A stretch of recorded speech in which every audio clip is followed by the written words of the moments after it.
Hello दोस्तों, कैसे हो आप लोग।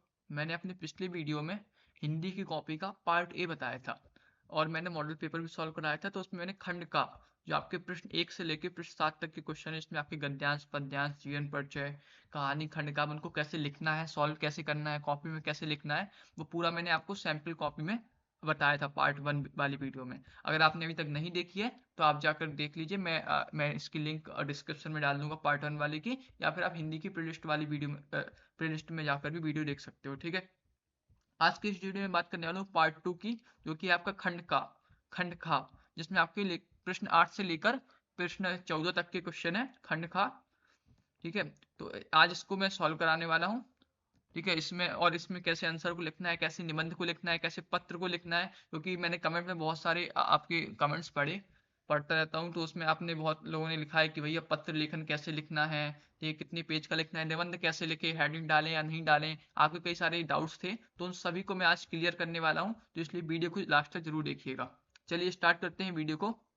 तो सबसे पहले अगर बात करूँ खंड खा में, प्रश्न 8 है जो आपका, वो होता है संस्कृत खंड का होता है, जिसमें आपके एक संस्कृत का एक गद्यांश होता है और एक पद्यांश होता है। तो अगर पहली बात करूं मैं गद्यांश का, तो दिए गए संस्कृत गद्यांशों में से किसी एक का ससंदर्भ हिंदी में अनुवाद कीजिए। ये आपका 7 नंबर का होता है। 2 नंबर का आपका होता है संदर्भ के लिए, 5 नंबर होता है अनुवाद के लिए। ठीक है, कई बार हम जल्दबाजी में क्या करते हैं, संदर्भ लिखना भूल जाते हैं, तो उसमें 2 नंबर होते हैं वो ठीक है, तो इसलिए ध्यान रखिए संदर्भ भी लिखना है। इसमें आपके दो अथवा में ऑप्शन होते हैं, तो इसमें कोई एक करना है। यहाँ पर मैंने आपका महामन जो पहला वाला है महामना विद्वान वाला ये किया है। चलिए पहले इसको क्या करना है, आपको पढ़ना है। महामना विद्वान बत्ता धार्मिको नेता पटु पत्रकारश्चासीत् परमस्य सर्वोच्च गुण जन सेवेव आसीत् यत्र कुत्रापि अयम जनानं दुखितान् पीड़या मानां च अपश्यत् तत्र सः शीघ्रमेव उपस्थितः सर्वविधं सहायमस्य अकरोत् प्राणिसेव अस्य स्वभाव एव आसीत्। तो अगर आप देखेंगे तो आपके बेसिकली 4 से 5 सेंटेंस होते हैं इसमें। ठीक है, एक सेंटेंस का 1 नंबर होता है अनुवाद करने का। चलिए देखते हैं इसका अनुवाद कैसे करना है, सॉल्व कैसे करना है। तो इसमें देखिए सबसे पहले आपको क्या खंड नंबर डालना है, जैसे खंड खा डाला था वैसे यहाँ पे आपको ऊपर जो है खंड खा डालना है। ठीक है, फिर इसके बाद आपको प्रश्न नंबर डालना है, और अगर आपके पास लास्ट में टाइम बचे, ठीक है, तो आपको यहाँ पे संस्कृत खंड डाल देना, मतलब कौन सा खंड है या कौन सी टाइप का क्वेश्चन है, तो वो आपको डाल देना है। यहाँ पे आपको साइड में ब्लैक स्केच से या ब्लू स्केच से आपको यहाँ पे एक लाइन खींच देनी है। ठीक है, आप चाहे तो ब्लू स्केच से एक लाइन खींच दीजिए और एक ब्लैक से खींच दीजिए, दोनों से खींच सकते हो। ठीक है, इसका फिर आपको उत्तर नंबर 8 का डालना है। ठीक है, जो आपका यहाँ पे दो है आपके 8 का 8 का, तो यहाँ पे आपको उत्तर नंबर 8 का डालना है और टाइप डालना है अगर। ठीक है, और ये चीज देखिए, ये चीज आपको जो है पहले नहीं करनी है। जब आपका पूरा पेपर सॉल्व हो जाए, निबंध लिख जाए, पत्र लिख जाए, सारे क्वेश्चन अटेम्प्ट हो जाए, उसके बाद आपका जैसा टाइम बचे उस हिसाब से आप जो अपना करिए, क्योंकि ऐसा नहीं है कि ये बहुत जरूरी हो ये लिखना या इसके नंबर कटते हैं, ऐसा कुछ नहीं है। ये जस्ट इससे क्या होता है, टीचर को चेक करने में इजीनेस होती है। ठीक है, उसको क्लियरिटी होती है, हाँ ये इस क्वेश्चन में ये है, इस क्वेश्चन में ये है, मतलब उसका टाइप पता दिख जाता है उसे। तो उतना है, बाकी इसका कोई नंबर से मतलब ऐसा नहीं है कि अगर नहीं लिखोगे 1-2 नंबर कट जाएंगे, ऐसा नहीं है। तो अगर ये आप जो है बाद में अगर आपके पास टाइम बचे तो आप ये कर लीजिए। ठीक है, टाइप लिखना। इसका आपको संकेत डालना है, जैसे मैंने गद्य और पद्य में बताया था गद्यांश पद्यांश में, कि संकेत डालिए जिससे आपको पता, एग्जाम में पता चल जाता है कि आप ये वाला कर रहे हो अटेम्प्ट कि ये वाला। जब भी कोई अथवा में क्वेश्चन हो, तो आप जैसे यहाँ पे पैराग्राफ है तो आप संकेत डालिए। महामना विद्वान दो वर्ड लिखिए स्टार्टिंग के, डॉट डॉट डॉट करके एवासित, लास्ट का वर्ड लास्ट के 2 वर्ड लिख दीजिए। फिर संदर्भ आप डालिए। ठीक है, अब जैसे यहाँ पे आप देखेंगे सब हेडिंग है। ठीक है, तो जैसे मैंने बोर्ड की कॉपी कैसे लिखनी है उस वाली वीडियो में ही बताया था आपको, कि जो जो आपकी मेन हेडिंग है वो आप स्केच से डाल लो, और जो आपकी सब हेडिंग है वो आप जो क्या करो उसको आप ब्लैक पेन से डालो। तो यहाँ पे से आपको प्रश्न उत्तर आपको स्केच से डाल दिया। यहाँ पे देखिए सब हेडिंग है आपकी, संकेत संदर्भ हिंदी अनुवाद, तो इसको आपको स्केच से डालने की जरूरत नहीं है, इसको आप काले पेन से डालिए और इसको आप अंडरलाइन कर दीजिए ब्लैक स्केच से। ठीक है, और जो ये अंडरलाइन वाला काम है, ठीक है, ये वाला काम, ये भी आपको जो है क्या करना है, पूरा पेपर अटेम्प्ट करने के बाद, पूरा पेपर सॉल्व करने के बाद जिस हिसाब से आपको लास्ट में टाइम बचे उसमें करना है। ठीक है, स्टार्टिंग में मत करिए। ठीक है, क्योंकि पहले आपका पहला टारगेट होना चाहिए कि आपका पेपर टाइम से कंप्लीट हो जाए, सारे क्वेश्चन अटेम्प्ट हो जाए। ठीक है, इसके बाद फिर आपको संदर्भ डालना है। तो प्रश्न गद्यांश हमारी पाठ पुस्तक सामान्य हिंदी के संस्कृत खंड के महामना मालवीय नामक प्रकरण से उद्धृत है। ठीक है, तो यहाँ पे बेसिकली क्या है कि जैसे आपका महामना मालवीय चैप्टर का नाम है वो आपने काले पेन से डाल दिया, या आप इसको अंडरलाइन कर सकते हो। फिर आपने यहाँ पे हिंदी अनुवाद लिखा, महामना मदन मोहन मालवीय विद्वान वक्ता धार्मिक नेता तथा निपुण पत्रकार थे, परंतु इनका सर्वोच्च गुण जनसेवा ही था। जहाँ कहीं भी ये लोगों को दुखी तथा प्रेरित होता देखते वहां पर शीघ्र ही उपस्थित हो जाते थे तथा सब प्रकार की सहायता करते थे। प्राणियों की सेवा ही इनका स्वभाव था। ठीक है, तो जैसे यहाँ पे प्राणियों की सेवा, जन सेवा, यहाँ पे ये इंपॉर्टेंट है, उसको अंडरलाइन कर दिया। अच्छा, एक बात और है संस्कृत खंड में कि जो है जैसे जितनी लाइन है आपकी, मान लो जैसे यहाँ पर आपकी एक, दो, तीन, चार लाइन है, ठीक है, चार सेंटेंस है इसमें, तो आपका जो अनुवाद होगा वो चार सेंटेंस में ही होगा। ठीक है, यहाँ पे अगर आप देख सकते हैं एक सेंटेंस, इसका आपका दूसरा सेंटेंस, इसका आपका तीसरा, इसका चौथा, मतलब इसमें आपको अपने मन से कुछ ऐड करने की जरूरत नहीं है। जैसे हम पद में हुआ पद्यांश लिखते हैं ना, तो उसमें जो हम अपने मन से ऐड करते हैं लाइनें, ठीक है, या गद्यांश में। संस्कृत खंड में इसमें जो गद्यांश है आपका, इसमें आपको जैसा पूछा है अर्थ वो वैसा ही लिखना है, मतलब आपको अपनी तरफ से कोई वर्ड यूज नहीं करना, आपको जो करते हो हिंदी में अनुवाद कर देना है। ठीक है, कुछ ऐड नहीं करना है अपनी तरफ से एक दो सेंटेंस। ठीक है, तो ये ध्यान रखिएगा। और ये ऐसा, ये इजी भी होता है, अगर आप ये प्रैक्टिस करेंगे दो तीन बार तो आराम से आपको समझ में आ जाएगा। इसके बाद बात करें अगली क्वेश्चन की, तो वो है आपका 8 का खा। ये वाला आप स्वयं करके देख सकते हो। ठीक है, 8 के खा में आपको पद्यांश में से किसी एक का संदर्भ हिंदी में अनुवाद कीजिए। इसमें भी सेम मार्किंग स्कीम है, 5 नंबर आपके अनुवाद के हैं और 2 नंबर है आपके संदर्भ के। इसमें आपके दो ऑप्शन आते हैं, कोई एक करना है और बेसिकली इसमें श्लोक ही आता है। ठीक है, तो आपका एक चैप्टर है आपका जो हिंदी में, अगर आप देखेंगे संस्कृत खंड में पद्यांश में, एक पद्यांश के लिए एक ही चैप्टर है आपका श्लोक का, उसी से आपके आते हैं, उसमें आपके 12-13 श्लोक हैं, तो उनके अच्छे प्रैक्टिस कर लीजिए, कोई एक फंस ही जाता है। ठीक है, और कई बार दोनों फंस जाते हैं। तो इसमें देखते हैं कौन सा, तो यहाँ पे मैंने इसमें अथवा वाला किया है। ठीक है, तो परोक्षे कार्य हत्तारम प्रत्यक्षे प्रियवादनम वर्जयता दृशम मित्र विस्कुंभम पयोमजम मुजम। तो इसमें थोड़ा सा जो अर्थ निकालना है वो थोड़ा सा मुश्किल होता है, अगर आपने इसकी प्रैक्टिस नहीं किया, अगर आपने याद नहीं किया है तो फिर थोड़ा जो अर्थ निकालना मुश्किल होता है, इसलिए जो जितने भी आपके 12-13 श्लोक हैं उनकी अच्छे से प्रैक्टिस कर लीजिएगा। इसमें वही आपको करना है, उत्तर नंबर डालना है, प्रश्न का टाइप डाल देना संस्कृत पद्यांश, अगर टाइम मिले तो फिर आपको सबहेडिंग संकेत डालना है, इससे आपको पता चल जाएगा कि कौन सा कर रहे हैं। ठीक है, कौन सा अटेम्प्ट कर रहे हैं। फिर आपको संदर्भ डालना है, प्रस्तुत पद्यांश हमारी पाठ पुस्तक सामान्य हिंदी के संस्कृत खंड के सुभाषित रत्नागिनी सीरीज से अवतरित है।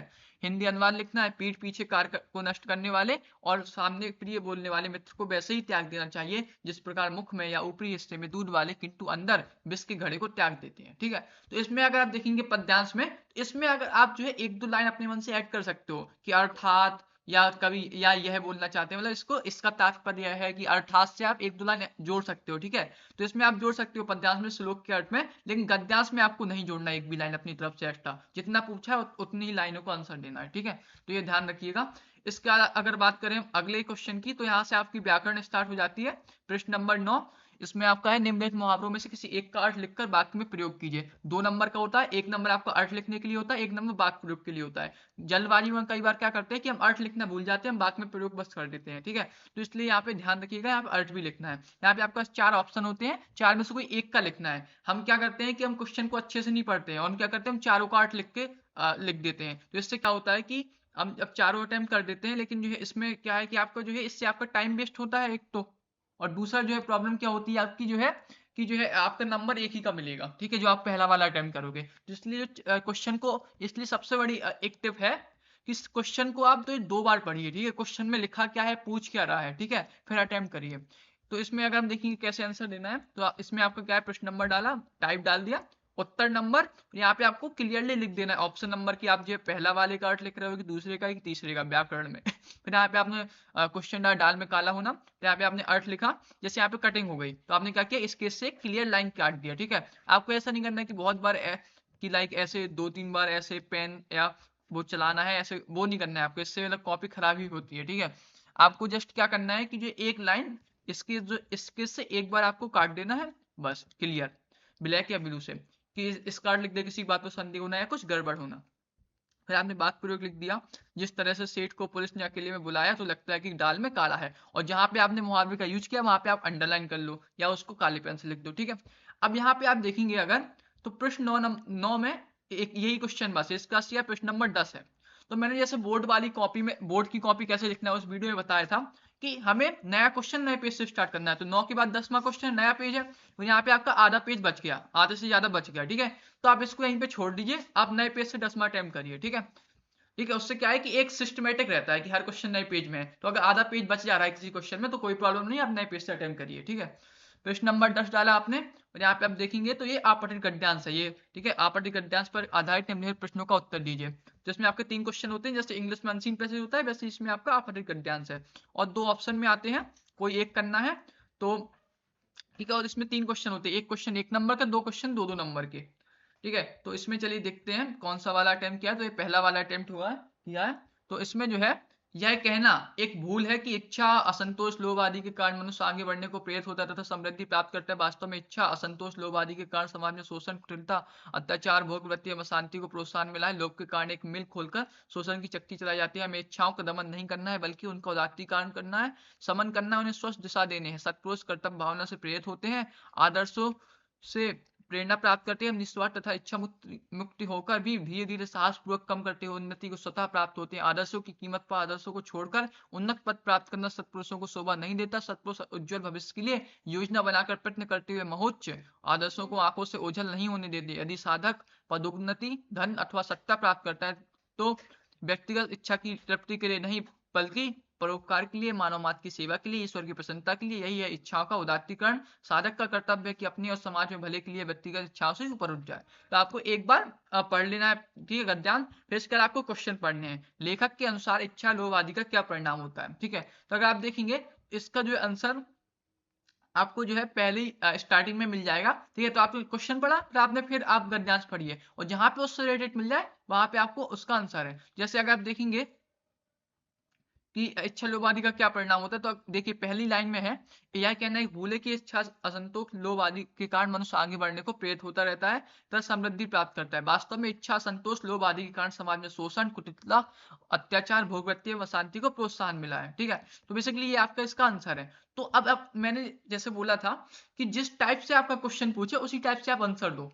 तो यहाँ पे क्या है, लेखक के अनुसार इच्छा, लोभ आदि का क्या परिणाम होता है, तो इसका आंसर आपको कैसे लिखना है, लेखक के अनुसार इच्छा, लोभ आदि के कारण समाज में शोषण, कुटिलता, अत्याचार, भोगवृत्ति एवं शांति को प्रोत्साहन मिलता है। तो जिस टाइप से क्वेश्चन पूछा उसी टाइप से आंसर दीजिए। और इसमें भी आपको करना है, संकेत लिखना है। और यहाँ पे आप चूंकि पैराग्राफ है तो यहाँ पे आप स्टार्टिंग के 2 वर्ड लिखिए, डॉट डॉट करके एंड के 2 वर्ड लिखिए, ठीक है। यहाँ पे आपने क्वेश्चन नंबर डाल दिया 1, ठीक है। इसके अगर दूसरा क्वेश्चन देखें, तो आदर्शों की रक्षा के लिए सत्पुरुष का क्या रुख होना चाहिए। तो आदर्शों की रक्षा के लिए सत्पुरुष को कर्तव्य भावना तथा आदर्शों से प्रेरित होना चाहिए तथा निस्वार्थ एवं इच्छा मुक्त होकर धीरे धीरे साहस पूर्वक कम करते हुए उन्नति को प्राप्त करना चाहिए, ठीक है। तो इसका भी आंसर आप देखेंगे मिडिल ऑफ द पैराग्राफ मिल जाएगा। निस्वार्थ इच्छा मुक्ति होकर धीरे धीरे साहस पूर्वक कम करते हुए उन्नति को सदा प्राप्त होते हैं, ठीक है। तो यहाँ पे आपको मिल जाएगा। इसका तीसरा, इच्छाओं का उदात्तीकरण का अर्थ स्पष्ट कीजिए, ठीक है। तो यहाँ पे अगर आप लिखेंगे देखेंगे तो लास्ट में यहाँ पे लिखा है, यदि साधक पदोन्नति, धन अथवा सत्ता प्राप्त करता है तो व्यक्तिगत इच्छा की तृप्ति के लिए नहीं, प्रत्युत परोपकार के लिए, मानव मात्र की सेवा के लिए, ईश्वर की प्रसन्नता के लिए। यही है इच्छाओं का उदात्तीकरण, ठीक है। तो यहाँ पे आपको कैसे लिखना है, इच्छाओं का उदात्तीकरण का अर्थ है, ठीक है। तो जिस तरीके से क्वेश्चन पूछे, क्वेश्चन में क्या है, अर्थ स्पष्ट कीजिए, तो आप आंसर उसी टाइप से देंगे। इच्छाओं का उदात्तीकरण का अर्थ है कि अपनी और समाज में भले के लिए व्यक्तिगत इच्छाओं से ऊपर उठकर परोपकार के लिए, मानव मात्र की सेवा के लिए तथा ईश्वर की प्रसन्नता के लिए कार्य करना। तो इस तरीके से आपको आंसर देना है, ठीक है। अब जैसे यहाँ पे आपकी लास्ट एंड में आपकी 3-4 लाइन बच गई, तो इसको छोड़ दीजिए क्योंकि यहाँ से आपका नया क्वेश्चन है। प्रश्न नंबर 11, ठीक है। जैसे आप कई लोगों का डाउट था कि बी कॉपी लेनी चाहिए कि नहीं लेनी चाहिए। जैसे यहाँ पे आपकी ए कॉपी भर गई, ठीक है, हालांकि बोर्ड में इससे मोटी कॉपी होती है, लेकिन जैसे बी कॉपी भर गई तो आप यहाँ पे बी कॉपी जरूर, जैसे आपकी ए कॉपी भर गई तो बी कॉपी जरूर लीजिए, ठीक है। तो यहाँ पे अगला क्वेश्चन अगर देखें, अथवा वाला आप स्वयं ट्राई करिए, इन दोनों में से एक ही अटेम्प्ट करना है पेपर में, ध्यान रखिए। तो प्रश्न नंबर 11 है, यहाँ से आपकी जो हिंदी व्याकरण है, ठीक है, यहाँ आपकी चल रही है, तो निम्नलिखित शब्द युग्मों का सही अर्थ चयन करके लिखिए। यहाँ से आपकी एमसीक्यू स्टार्ट है। तो यहाँ पे पहला है आपका बसन व्यसन, ठीक है, इसमें आपके 4 ऑप्शन है। तो इसका है आपका बेसिकली तीसरा वस्त्र और आदत, ठीक है। तो आपको क्या लिखना है, पहला आपको क्या करना है, सबसे पहले प्रश्न नंबर डालना है, टाइप डालना है व्याकरण, फिर आपको उत्तर नंबर डालना है इस क्विज से। यहाँ पे अगर जैसे ये है, आपको अगर टाइम मिले तो ही आप लास्ट में करिए लिखना शब्दों में सूझ बनता है, तो कोई जरूरत नहीं है। फिर इसके आपको आपने क्वेश्चन नंबर डाला, क्या है, पहला है।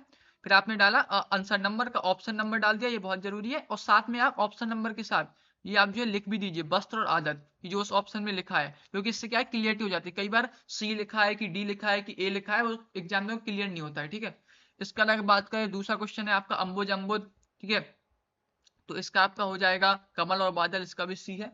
इसके बाद फिर जैसे अगर आप यहाँ पे देखिए खा नंबर, तो 11वें का खा नंबर है, तो यहाँ पे अगर देखेंगे तो यहाँ पे आपको यहीं से कंटिन्यू करना है, ठीक है। 11वीं का किया, फिर 11वीं का खा, इसको आपको नए पेज से नहीं करना, क्योंकि देख एक क्वेश्चन के अंदर की जो सब पार्ट है का खा गा गा अंगा, उनको आपको कंटिन्यूली करना है, इस एक लाइन छोड़ के अगली लाइन से करना है। लेकिन जो नया क्वेश्चन है 11वीं के बाद 12वां क्वेश्चन आएगा वो आपको नए पेज से करना है। सो आई होप आपको समझ में आ गया होगा। उत्तर नंबर 11वीं का खा, यहाँ पे आपने टाइप डाला, और फिर आपने यहाँ पे वही है कि यहाँ पे आपका क्या है इसमें आपका खा के अंदर आपके मतलब यहाँ पे ऐसे का में आपके दो ऑप्शन दो थे, पहला दूसरा।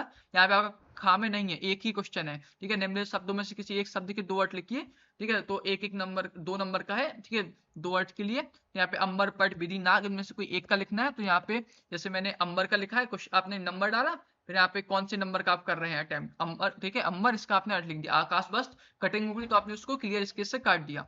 अगला है 11वीं का गा, निम्नलिखित वाक्यांशों के लिए एक शब्द का चयन करके लिखिए। तो इसमें जैसे है गा का पहला जो आंखों के सम्मुख हो, ठीक है, तो इसको होता है प्रत्यक्ष। तो आपने पहला नंबर डाला, ऑप्शन नंबर डाला, आंसर लिखा जो उसमें लिखा है, ठीक है। ऐसे आपने दूसरा है जो जानने की इच्छा रखने वाला, जिज्ञासु, सी है आपका, दूसरे का सी, तो दूसरे का सी जिज्ञासु, ठीक है। और यहाँ पे आप चाहें तो यहाँ पे एक डंडा लगा सकते, मतलब एक लाइन खींच सकते हो, फुल स्टॉप, ठीक है, अगर लगाना चाहे, ठीक है। इसके बाद आपका जो अगला है क्वेश्चन वो है आपका 11वीं का घा, निम्नलिखित में से किन्हीं दो वाक्यों को शुद्ध करके लिखिए। 2 नंबर के हैं, एक नंबर का एक वाक्य है, तो यहाँ पे किसी इन्हीं चार में से कोई दो लिखना है आपको, ठीक है। तो यहाँ पे जैसे पहला आपने लिखा, पहला शुद्ध वाक्य लिख दिया, तुम कुर्सी पर बैठे हो। दूसरे का शुद्ध वाक्य क्या है, इस सरोवर में अनेक कमल खिलते हैं, ठीक है। आप चाहे तो पहले अशुद्ध वाक्य लिख सकते हो, फिर शुद्ध वाक्य लिख दीजिए, या फिर डायरेक्ट लिख दीजिए, ठीक है। तो अपने टाइम के हिसाब से देख लीजिए दोनों सही है, ठीक है। तो यहाँ पे आपने देखा कि चार आपके क्या सब पार्ट है, काका गागा अंगा, काका गागा, तो इनको आपने एक साथ कर लिया। अब इसका 11वीं के बाद जो आपको 12वां क्वेश्चन है वो आपको नए पेज से करना है। तो 12वें में आपका क्या है, बेसिकली रस अलंकार होते हैं, 6 नंबर के होते हैं, 2 नंबर का रस। तो पहला क्वेश्चन है आपका 12वीं का, वीर रस अथवा हास्य रस का स्थायी भाव के साथ उदाहरण अथवा परिभाषा लिखिए। तो आपने क्या लिखा, बेसिकली प्रश्न नंबर डाला, उत्तर नंबर डाला, हास्य रस हेडिंग डाली, ठीक है। इसके बाद आपने परिभाषा हेडिंग डाली, इस सबको आपको ब्लैक पेन से लिखना है, और इसको अंडरलाइन कर लेना है इस काली स्केच से। यहाँ पर किसी काव्य, कहानी, कविता आदि को सुनने, पढ़ने तथा नाटक इत्यादि को देखने से मन में जो हास नामक स्थायी भाव उत्पन्न होता है, जैसे अनुभाव, विभाव तथा संचारी भाव द्वारा प्रस्तुत किया गया हो, वहां पर हास्य रस होता है। उदाहरण लिख दिया, शीश पर गंगा से, भुजनी भुजंगा से, हासी को डंगा वायो नंगा की व्याह में। जो भी आपको इजी एग्जाम्पल लगे, आप जो है क्वेश्चन बैंक से देख सकते हो, अपने नोट से देख सकते हो, या गूगल कर सकते हो, जो भी आपको इजी लगे वो याद कर लीजिए। यहाँ पे इसको आप काले पेन से लिख सकते हो, ठीक है। स्पष्टीकरण लिख दिया, पहला विभाव, जैसे यहाँ पे हमने परिभाषा क्या लिखा, जैसे अनुभाव, विभाव, संचारी भाव द्वारा पुष्ट किया गया हो, तो वही चीज आपको क्या करो, स्पष्ट करो, क्लियर कर रहे हो कि क्यों है इसमें। विभाव आपने लिख दिया आलंबन, उद्दीपन, अनुभाव, संचारी भाव, स्थायी भाव, अतः यहाँ पर हास्य रस है, तो आपने बता दिया कि इसमें संचारी भाव हर्ष, उत्सुकता है, स्थायी भाव हास है, अनुभाव गंगा और नागों का हंसना है, आलंबन शंकर जी है, उद्दीपन अतिथि स्त्रियों का आना है, ठीक है। तो इस तरीके से आप स्पष्टीकरण भी कर दीजिए, ठीक है।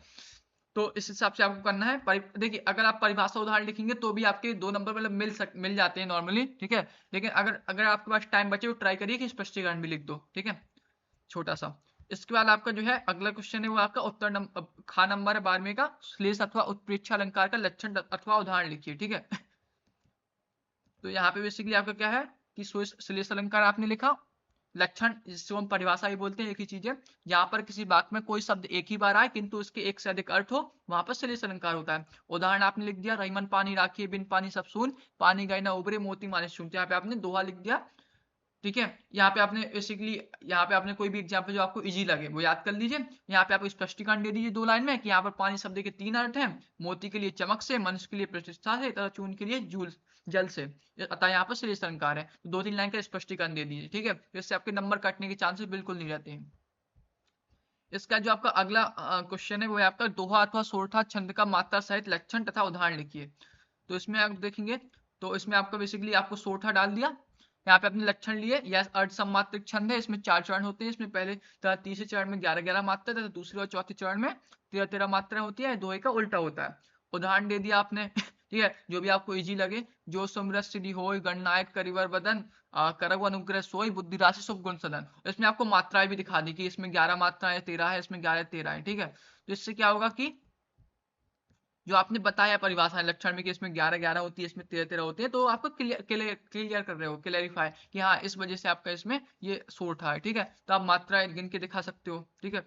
इसके बाद अगर बात करूं अगले क्वेश्चन की, जो है आपका पत्र लेखन 6 नंबर का होता है, ठीक है। बैंक और इसमें आपका दो नंबर 2+4 होता है, ठीक है। तो 2 नंबर आपके जो है एक तरीके से कह सकते हो आप फॉर्मेट के होते हैं, और 4 नंबर आपका कंटेंट का होता है, ठीक है। और पत्र लेखन में आपका, ठीक है, तो मैंने जैसे बताया कि 3 टाइप के आपके पत्र लेखन है आपके, ठीक है, आपके सिलेबस में। एक है आपका बैंक में खाता खोलने के लिए, दूसरा है आपका जिलाधिकारी, मतलब कंप्लेन करने के लिए जिलाधिकारी को, ठीक है, कि जो है शहर में कोई लाइक बीमारी हो रही है या साफ सफाई नहीं है, इस टाइप से। और तीसरा है आपका जो है, तीसरा आपका है कि जैसे कोई प्रवक्ता पद है, कि हिंदी के प्रवक्ता पद के लिए आवेदन आपको भरना है, ठीक है। तो ये 3 टाइप के आपके जो है इसमें है पत्र लेखन सिलेबस में। तो आपके इनमें से कोई 2 ऑप्शन में आते हैं, ठीक है। तो देखेंगे बैंक में खाता खोलने के लिए बैंक प्रबंधक को आवेदन अथवा प्रार्थना पत्र लिखिए। देखते हैं कैसे इसको अटेम्प्ट करना है। तो आपने प्रश्न नंबर डाला, टाइप डालिए पत्र लेखन अगर टाइम हो, फिर यहाँ पे आपने हेडिंग डाल दी बैंक में खाता खोलने के लिए आवेदन पत्र। ठीक है, इससे क्या होगा कि उसको क्लियर हो जाएगा कि आपने इन दोनों में से कौन सा अटेम्प्ट किया है, ठीक है। इसके बाद आपने अपना वो लिखा स्टार्ट किया, सेवा में शाखा प्रबंधक महोदय भारतीय स्टेट बैंक सुभाष बाजार मेरठ, ठीक है। तो यहाँ पे उसने कोई क्लियरिफाई नहीं किया कि कहाँ के लिए लिखना है, कौन सा कहाँ का बैंक है। तो आप यहाँ पे कोई भी आप ले सकते हो, कोई भी बैंक ले सकते हो, कहीं की भी जगह ले सकते हो, कोई भी ब्रांच। वैसे आपने लिख दिया एक लाइन छोड़ के, नया खाता खुलवाने के संबंध में महोदय, एक लाइन छोड़कर सबने निवेदन है कि प्रार्थी आपके बैंक में नया बैंक खाता खुलवाना चाहता है ताकि वह बैंक में दी जाने वाली सुविधाएं तथा अन्य योजनाओं का लाभ उठा सके। चूंकि प्रार्थी एक विद्यार्थी है, इसलिए उसे सरकार द्वारा मेधावी छात्रवृत्ति योजना के तहत छात्रवृत्ति भी प्रदान की जाती है। किंतु अब सरकार द्वारा छात्रवृत्ति सीधे बैंक खाते में स्थानांतरित होती है, इसलिए बैंक खाता खुलवाना आवश्यक है। इससे संबंधित आवश्यक दस्तावेज पत्र के साथ संलग्न है। इसके बाद आपने जो एक लाइन छोड़ के लिखना है आपको क्लोजिंग लाइन, या तो आपसे विनम्र निवेदन है कि प्रार्थी का बैंक खाता खोलने की कृपा करें, तो आपकी अति कृपा होगी। धन्यवाद, दिनांक डाल दी, ठीक है, कोई भी आप डाल सकते हो, पेपर वाली डेट भी डाल सकते हो, कोई रैंडम। और इसका यहाँ पे आपको राइट साइड में लिखना है प्रार्थी आवासा, ठीक है। या आप काका गा भी लिख सकते हो। तो बेसिकली इस तरीके से आपको लिखना है। ये ट्राई करिए कि आप एक पेज में आपका बन जाए। देखिए बोर्ड का जो बोर्ड कॉपी का आपका जो पेज होता है वो बहुत लंबा होता है, ठीक है। जो मैंने यहाँ पे सैंपल कॉपी ली है, इससे भी जो है आपका बड़ा होता है, बड़ा होता है और चौड़ा होता है, ठीक है। तो आपका आराम से एक पेज में बन जाता है। तो ट्राई करिए कि एक पेज में बन जाए, ठीक है। नहीं तो अगर कुछ लाइनें आपके दूसरे पेज में जा रही तो कोई प्रॉब्लम नहीं है, पहले आप ट्राई करिए कि एक पेज में बन जाए, नॉर्मली बन जाता है, ठीक है। अगर दूसरे पेज में कुछ लाइन चली गई तो ऐसा कोई प्रॉब्लम नहीं है बहुत ज्यादा, ठीक है। इसके बाद बात करें अगले क्वेश्चन की। जिसमें आपको फॉर्मेट का ध्यान रखना है, कैसे फॉर्मेट में लिखना है, कहाँ पे प्रार्थी लिखना है, कहाँ पे, ठीक है। तो ये सब चीजें ध्यान रखना। इसके नंबर होते हैं 2 नंबर। इसका जो आपका लास्ट क्वेश्चन है वो है आपका प्रश्न नंबर 14, निम्नलिखित विषयों में से किसी एक पर अपनी भाषा शैली में निबंध लिखिए। 9 नंबर का होता है, सबसे बड़ा क्वेश्चन होता है। 2 नंबर आपके होते हैं रूपरेखा के, 7 नंबर होता है आपका कंटेंट का। ठीक है, तो आपके जैसे 5 ऑप्शन है, इसमें से कोई एक में लिखना है। देश में बेरोजगारी की समस्या, आतंकवाद की समस्या और समाधान, वृक्षारोपण का महत्व, विद्यार्थी और राजनीति, देश की समृद्धि और विकास में समाचार पत्रों की भूमिका। तो यहाँ पे मैंने आपका देश में बेरोजगारी की समस्या पर लिखा है। कोई भी आप जिसपे आपको लगे कि सबसे अच्छा आप लिख सकते हो, तो इसके लिए आप क्या करिए कि जो है आप जो है अपने ये निबंध लिखिए। आप जो पीछे कॉपी में जिसमें आप जो है कोई एक टॉपिक लेकर जिसमें आपको लगता है कि मैं ज्यादा लिख सकता हूँ, मुझे ज्यादा पॉइंट्स याद है, उनके एक मेजर पॉइंट याद कर ली कि मैं ये हेडिंग बना सकता हूँ, फिर उसके रिलेटेड अपना निबंध बनाइए, ठीक है। हिंदी में निबंध लिखना नॉर्मली इजी होता है, ठीक है। तो अब देखिए इसको कैसे लिखना है। तो आपने प्रश्न नंबर डाला, तो यहाँ पे अब देखिए, अब जैसे यहाँ पे आप देखेंगे तो यहाँ पे आपकी कई सारी हेडिंग भी हैं। प्रस्तावना, बेरोजगारी का दुष्परिणाम, कारण दूर करने उपाय। तो इसलिए आप जिसमें आप हेडिंग जो है स्केच से डाल दीजिए, क्योंकि लंबा क्वेश्चन है 3-4 पेज का, तो आप इसमें हेडिंग स्केच से डाल दीजिए। और जो सब हेडिंग है ये सब आप काले पेन से डालिए, ठीक है। तो यहाँ पे देखिए रूपरेखा के आपके 2 नंबर होते हैं। हम जो है क्या करते हैं, बहुत से लोग की रूपरेखा नहीं लिखते, हम सीधे प्रस्तावना से हेडिंग डालना स्टार्ट कर देते हैं, लिखना स्टार्ट कर देते हैं। तो रूपरेखा के 2 नंबर होते हैं। यहाँ पे आप देख भी सकते हो कि 2+7 लिखा हुआ है, ठीक है। तो रूपरेखा के 2 नंबर है, ध्यान रखिएगा। ठीक है, तो आपने बेसिकली क्या है, रूपरेखा में आपको क्या लिखना है कि जितनी भी हेडिंग आप डालने वाले हो पूरे उसमें, तो उस सब के आपको लिख देने हैं, उन सारी हेडिंग को लिख देना एक साथ, ठीक है। और निबंध है, चूंकि निबंध में आपको हेडिंग डालना है, ठीक है। इंग्लिश में आर्टिकल जो आता है आपका क्लास 12 में, उसमें हेडिंग नहीं डालना है। क्लास 10 में जो ऐसे आता है उसमें हेडिंग डालना है, और यहाँ पे निबंध में हेडिंग डालना है, ठीक है। आई होप डाउट क्लियर हो गया होगा। चलिए देखते हैं कैसे लिखना है। तो आपने प्रस्तावना डाली, वर्तमान में हमारे देश के सामने अनेक समस्याएं खड़ी हैं, इनमें से सर्वाधिक प्रमुख है बेरोजगारी की समस्या। जो भी इंपॉर्टेंट है उसको काले पेन से लिख दिया। इस बात का प्रमाण लाल बहादुर शास्त्री के कथन से मिलता है, हम दुनिया में सम्मान तभी जीत सकते हैं जब हम अपने देश से बेरोजगारी और गरीबी को दूर कर सके। जिसमें हम जैसे देखेंगे, मैंने बताया है आर्टिकल में आपको इंग्लिश में, कि जो आर्टिकल में आप क्या करिए कि स्टार्टिंग आप कोट से करिए, कि किसी खास व्यक्ति ने इस बारे में कुछ कहा हो। तो वैसे ही आप हिंदी में करिए। हिंदी में भी आप निबंध जो है कोई इस कोट से करिए कि कोई किसी ने, जैसे यहाँ पे लाल बहादुर शास्त्री ने कहा है कि जो उस बात को बता रहा हो, उस टॉपिक की इंपॉर्टेंस को बता रहा हो, ठीक है, तो आप कोट का यूज कर सकते हो स्टार्टिंग में, और उसको आप काले पेन से लिख दीजिए, प्लस आप उसको यहाँ पे आप क्या डबल कोट से आप जो है इसको जो है आप जो है वो कर लीजिए, ठीक है, जिससे एग्जामिनर को क्लियर दिखता है। इसके अलावा आपको फिर लिखना है आगे अपना कंटिन्यू नीले पेन से, एक मोटे अनुमान से भारत में बेरोजगारों की संख्या करोड़ों में है। स्वतंत्रता प्राप्ति के उपरांत लोगों को यह आशा थी कि देश में सबको रोजगार प्राप्त हो जाएगा, किंतु यह सब, अब जैसे यहाँ पे है कटिंग होगी तो आपने क्लियर इसके से काट दिया, संभव नहीं हो सका और तमाम प्रयासों के बावजूद स्थिति बद से बदतर हो गई। यहाँ पे भी आपको काटना है काली स्केच से, मैं भूल गया, ठीक है। और इसके बाद फिर आपको आज हमारे समाज में बेरोजगारी की समस्या में वृद्धि होती जा रही है, जिसका प्रत्यक्ष उदाहरण आज का युवा वर्ग है। जैसे युवा वर्ग इंपॉर्टेंट है, उसको आपने काले पेन से लिख दिया। फिर इसके बाद आपने अगली हेडिंग डाली बेरोजगारी का अर्थ। बेरोजगार उस व्यक्ति को कहा जाता है जो योग्यता रखने पर भी और कार्य की इच्छा रखते हुए भी रोजगार प्राप्त नहीं कर पाता। बालक, वृद्ध, रोगी एवं अपंग व्यक्तियों को बेरोजगारों की श्रेणी में नहीं रखा जा सकता। बाद में बेरोजगारी एक आर्थिक समस्या है या एक ऐसी बुराई है जिसके कारण केवल उत्पादक मानव शक्ति नष्ट नहीं होती, बल्कि देश का भावी विकास भी अवरुद्ध हो जाता है। तो इसमें आपको अर्थ बता दिए कि होता क्या है, ठीक है, किनको हम लेते हैं बेरोजगार की श्रेणी में, किसको नहीं लेते हैं, ठीक है। और जैसे इसमें कौन कौन सी हेडिंग बनाए, तो देखिए आपकी एक प्रस्तावना तो हो ही जाएगी, एक आप अर्थ लिख सकते हो, एक आप उसके दुष्प्रभाव लिख सकते हो, क्या क्या इसके इफेक्ट हैं, उसके कारण आप लिख सकते हो, उसको दूर करने के उपाय, ठीक है। जो भी जितनी समस्या वाली है उसमें नॉर्मली इसी टाइप का होता है, ठीक है, ब्लूप्रिंट। इसके बाद आपकी जो अगली हेडिंग है बेरोजगारी के दुष्परिणाम। तो बेरोजगारी किसी भी देश अथवा समाज के लिए अभिशाप है। इससे एक और निर्धनता, भुखमरी और मानसिक अशांति फैलती है, तो दूसरी ओर युवकों में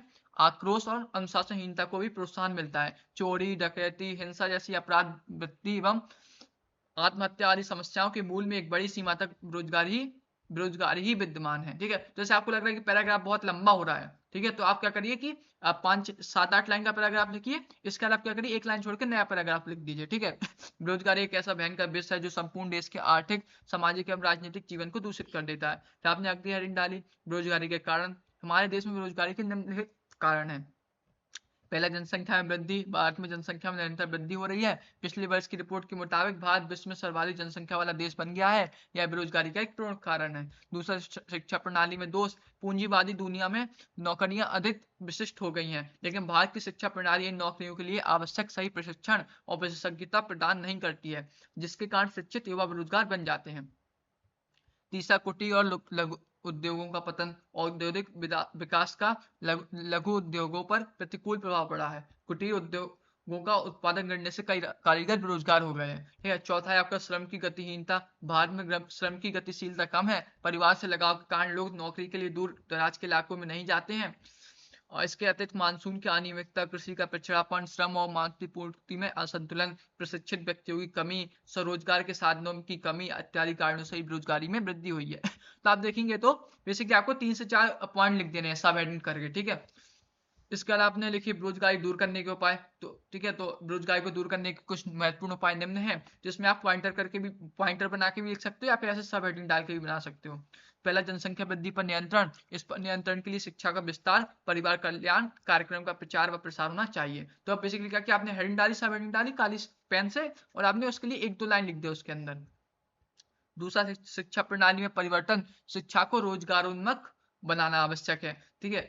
तीसरा, आपका कुटीर उद्योगों का विकास। लघु उद्योगों के विकास से ग्रामीण एवं शहरी दोनों ही क्षेत्रों में रोजगार के अवसर सुलभ कराए जा सकते हैं। चौथा, सरकारी योजनाएं। सरकार द्वारा चलाई जाने वाली अनेक योजनाएं बेरोजगारी को दूर करने में सहायक हो सकती है। जैसे प्रधानमंत्री रोजगार योजना द्वारा शिक्षितों एवं अशिक्षितों को ऋण सुविधा उपलब्ध करवाकर स्वरोजगार हेतु प्रोत्साहित किया जाता है। इसके अतिरिक्त औद्योगिकीकरण, कृषि पर आधारित उद्योग धंधों का विकास, स्वरोजगार के साधनों में वृद्धि, जैसे निजी उद्यम और नया व्यवसाय प्रारंभ करना इत्यादि उपायों द्वारा बेरोजगारी को दूर किया जा सकता है। जैसे जो भी इंपॉर्टेंट वर्ड है, जैसे औद्योगिकरण है, कृषि पादप उद्योग धंधे हैं, स्वरोजगार है, तो इनको आप क्या करिए, ब्लैक पेन से लिख दीजिए, अंडरलाइन कर दीजिए ब्लैक पेन से, ठीक है। तो अगर आप देखेंगे इसमें जो दूर करने के उपाय हैं, आपके जो मोस्टली प्रॉब्लम वाले क्वेश्चन है, उसमें आप जो यहाँ पे कारण लिखेंगे ना 3 4, उन्हीं के आपको उपाय लिख देने हैं, ठीक है। तो आपको कोई अपने मन से अलग हेडिंग सोचने की जरूरत नहीं है, ठीक है।